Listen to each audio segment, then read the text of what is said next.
इतना गाड़ी को अटक किया, गाड़ी का कांच शीशा खुला रहा। ಪಶ್ಚಿಮ ಬಂಗಾಳದ ಮಾಜಿ ಮುಖ್ಯಮಂತ್ರಿ ಮಮತಾ ಬ್ಯಾನರ್ಜಿ ಭಾನುವಾರ ತೀವ್ರ ಪ್ರತಿಭಟನೆಯನ್ನ ಎದುರಿಸಿದ್ದಾರೆ. ಅವರ ಕಾರ್ ಮೇಲೆ ಕಲ್ಲುಗಳಿಂದ ದಾಳಿ ನಡೆದಿದ್ದು ಕೆಸರೆರಚಿ ಆಕ್ರೋಶ ಹೊರಹಾಕಲಾಗಿದೆ. ಹಾಲಿ ಶಹರ್ನಲ್ಲಿ ಲಾಕಪ್ ಡೆತ್ ಆಗಿದ್ದ ಟಿಎಂಸಿ ಕಾರ್ಯಕರ್ತರೊಬ್ಬರ ಕುಟುಂಬವನ್ನ ಭೇಟಿ ಮಾಡೋದಕ್ಕೆ ಹೋಗ್ತಿದ್ದಾಗ ಈ ಘಟನೆ ನಡೆದಿದೆ. ಮಮತಾ ಬ್ಯಾನರ್ಜಿ ಅವರ ಕಾರನ್ನ ಸುತ್ತುವರೆದ ಪ್ರತಿಭಟನಾಕಾರರು ಕಳ್ಳಿ ಕಳ್ಳಿ ಅಂತ ಘೋಷಣೆ ಕೂಗಿ ಕಾರ್ನ ಮೇಲೆ ದಾಳಿ ಮಾಡಿದ್ದಾರೆ. ಗೊಂದಲ ಸೃಷ್ಟಿಸುವುದಕ್ಕೆ ಹೊರಗಿನವರನ್ನ ಕರೆತರಲಾಗಿತ್ತು ಅಂತ ಹೇಳೋ ಮೂಲಕ ಈ ಘಟನೆಗೆ ನೇರವಾಗಿ ಬಿಜೆಪಿಯೇ ಕಾರಣ ಅಂತ ಆರೋಪ ಮಾಡುತ್ತಿದ್ದಾರೆ ಮಮತಾ ಬ್ಯಾನರ್ಜಿ. ಪ್ರತಿಭಟನಾಕಾರರು ತನ್ನನ್ನ ಅವಾಚ್ಯ ಶಬ್ದಗಳಿಂದ ನಿಂದಿಸಿದ್ದು, ದೊಡ್ಡ ಇಟ್ಟಿಗೆಗಳನ್ನ ಎಸೆದಿದ್ದಾರೆ, ಇಡೀ ದಾರಿಯುದ್ದಕ್ಕೂ ಕಲ್ಲುಗಳನ್ನ ಎಸೆದ್ರು ಅಂತ ಹೇಳ್ತಾ ಘಟನೆಯನ್ನ ಖಂಡಿಸ್ತಾ ಟಿಎಂಸಿ ಕಾರ್ಯಕರ್ತನ ಸಾವಿನ ನಂತರ ಕುಟುಂಬವನ್ನ ಬೆದರಿಸಲಾಗ್ತಿದೆ ಅಂತಾನೂ ಆರೋಪ ಮಾಡುತ್ತಿದ್ದಾರೆ. ಭದ್ರತೆಗಾಗಿ ಪೊಲೀಸರು ಗಲಭೆಕೋರರು ಅಂತ ಶಂಕಿಸಲಾದ ವ್ಯಕ್ತಿಗಳನ್ನೇ ಡಿಪೆಂಡ್ ಆಗಿದ್ದಾರೆ. ಅಧಿಕಾರಿಗಳು ತಮ್ಮ ವೈಫಲ್ಯಗಳನ್ನು ಮುಚ್ಚಾಕೋದಕ್ಕೆ ಟ್ರೈ ಮಾಡ್ತಿದ್ದಾರೆ ಅಂತಾನೂ ಹೇಳಿದ್ರು. ಪೊಲೀಸ್ ವಶದಲ್ಲಿ ಸಾವುಗಳು ಸಂಭವಿಸ್ತಾ ಇವೆ. ಬಂಗಾಳ ಈಗ ದುಷ್ಕರ್ಮಿಗಳ ಕೈವಶವಾಗಿದೆ ಅಂತ ಹೇಳಿದ್ರು. ಮೃತ ಕಾರ್ಮಿಕನ ಪತ್ನಿಯೊಂದಿಗೆ ಹಿಂದಿನ ದಿನವೇ 2 ಸಲ ಮಾತನಾಡಿದ್ದಾಗಿ, ಹಾಗೆ ಭೇಟಿ ನೀಡುವುದಾಗಿ ಅವರಿಗೆ ತಿಳಿಸಿದ್ದಾಗಿಯೂ ಹೇಳಿದ್ದಾರೆ. ಶಾಸಕರೊಬ್ಬರ ಕುಟುಂಬಕ್ಕೆ ಮನೆಯಿಂದ ಹೊರಹೋಗದಂತೆ ಎಚ್ಚರಿಕೆ ನೀಡಿದ್ದಾರೆ. ಈ ಘಟನೆಗೆ ಸಂಬಂಧಪಟ್ಟ ಹಾಗೆ ಪ್ರಕರಣ ದಾಖಲಿಸಲಾಗುತ್ತೆ ಅಂತಾನೂ ಮಮತಾ ಬ್ಯಾನರ್ಜಿ ಹೇಳಿದ್ದಾರೆ.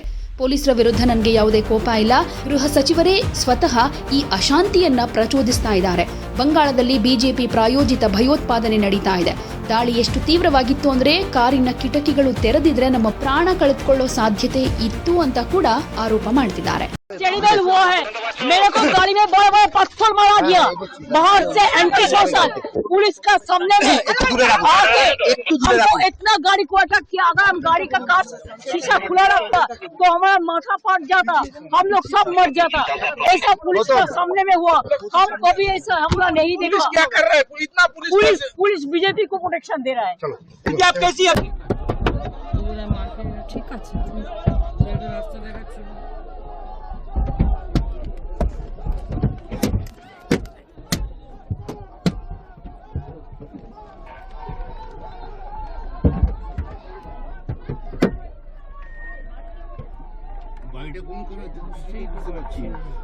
আমাদেরকে ঠিক জায়গায় নিয়ে যাচ্ছে। তুই লোকেশনটা দেখতে পাচ্ছিস?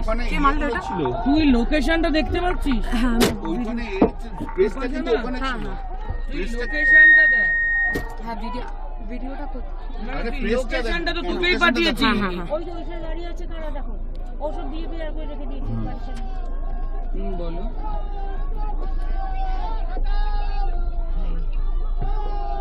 পারলে আসো, পারলে আসো। কি বলবো, পারলে আসো।